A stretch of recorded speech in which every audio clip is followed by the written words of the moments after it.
What if I told you that right now, in 2025, scientists have already built AI versions of human brains that can predict what you're about to feel before you feel it? What if one day you could back up your entire mind, every memory, every quirk, every weird thought you have at 3 a.m., and wake it up inside a computer? Would that digital version still be you? Or just the most convincing copy the universe has ever seen? Hey everyone, welcome back to Regiverse. Today we're diving into one of the wildest questions of our time. Can AI create a flawless digital twin of your consciousness? Not just a chatbot that sounds like you. Not just a deepfake video. I'm talking a full, living, thinking, feeling replica of your inner world. We're going to look at the crazy tech that already exists, the brain-melting philosophy, the terrifying privacy nightmares, and the possible futures, some hopeful, some straight-up dystopian. Buckle up. Let's go. First, let's talk about what's real right now. You've probably heard the term digital twin thrown around for factories or jet engines. But in 2025, doctors are using digital twins of people's minds. Here's how it works. Your phone, your smartwatch, your sleep tracker, your therapy notes, even your Instagram DMs, all of that data gets fed into an AI that builds a live, breathing model of your mood, your triggers, your personality. Clinics are already doing this for depression and PTSD patients. The AI watches for the exact pattern that, for you, means a depressive episode is coming. Maybe it's less texting, worse sleep, and slightly higher resting heart rate. When the risk score spikes, your doctor gets an alert weeks before you hit rock bottom. Real patients, real lives saved. That's not sci-fi. That's 2025. At Stanford, researchers built a digital twin of a mouse's visual cortex.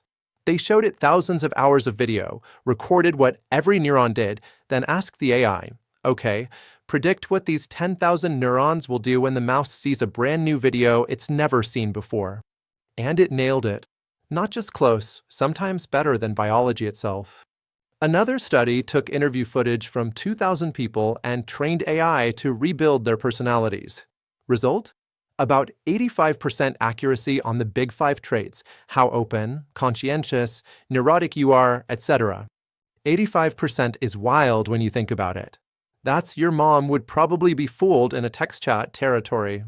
So yeah, pieces of your mind are already being copied. The question is, how far can this go? The big breakthrough isn't just more data, it's something called foundation models.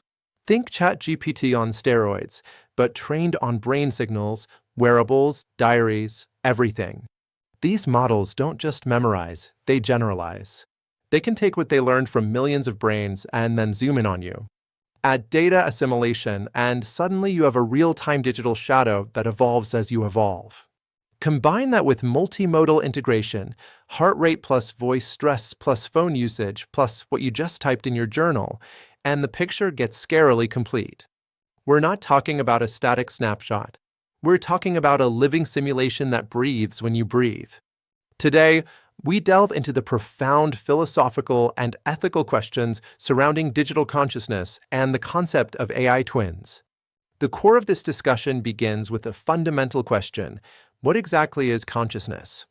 Is it merely information sharing, as suggested by global workspace theory, or the integration of that information, as per integrated information theory?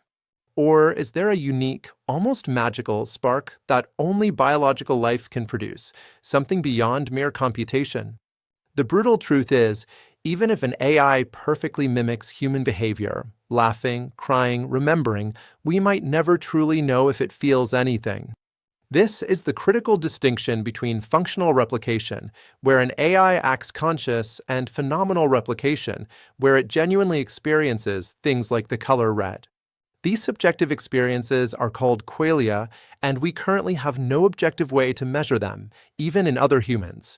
So, how could we possibly test an AI for true consciousness? What if a perfect digital copy screams, "I'm in here," but we dismiss it as just good acting? Philosophers like David Chalmers call this the hard problem of consciousness, suggesting science may never fully solve it. Yet, others argue that if something consistently behaves like it's conscious for an extended period, it should be treated as such. Now, let's consider the immense price tag of creating a truly good digital twin of your mind. Such a system would require every piece of your personal data, every text, every search, every heartbeat, every intimate voice memo. Imagine this vast amount of personal data falling into the wrong hands. The implications are terrifying. A political campaign could exploit your deepest memories. An insurance company could deny coverage based on your digital twin's neurotic tendencies. Even worse, an ex could pay to run a copy of you on a private server forever.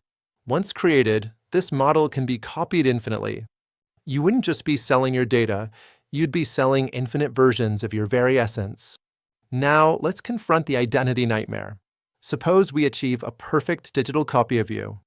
If you make a twin and then die, does you continue living in the computer, or did the real you simply die, leaving behind a convincing zombie? If you upload your consciousness and destroy your biological original, did you survive, or did you commit suicide and replace yourself with a clone? What if you're twin and you both live, but start having different experiences? Which one is the real you 10 years later? Legally, can a digital twin inherit property, vote, or marry? If it commits a crime in the metaverse, who is held responsible? In December 2025, we can already copy significant parts of what makes you. This technology is advancing rapidly. The final leap to flawless, conscious replication might be technically possible, philosophically impossible, or perhaps both simultaneously. We, as a society, get to decide what happens next. Regulators are already emphasizing that humans must remain in the loop. This rule today could prevent the darkest timelines tomorrow. My ask is simple: pay attention. Discuss these topics with your friends. When companies offer mind backups or employers request digital twins for productivity, ask the hard questions. Because one day, perhaps very soon, someone will click upload on a website and the entire definition of being human will change forever. If this video made you think, hit that like button, share your wildest takes in the comments, and subscribe for more deep dives. Thanks for watching. Stay curious and maybe keep a couple thoughts to yourself, just in case.